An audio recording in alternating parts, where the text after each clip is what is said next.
આગળ વાત કરીએ વાવ શહેરમાં બે દુકાનોમાં આગ લાગી છે તેવી ઘટના સામે આવી છે।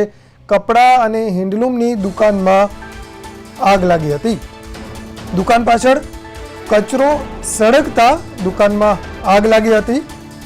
કચરામાં લાગેલી આગ દુકાન સુધી પહોંચી। ઘટના અંગે જાણ કરાતા ફાયર વિભાગની ટીમ ઘટના સ્થળે પહોંચી હતી અને આગ પર કાબુ મેળવ્યો હતો।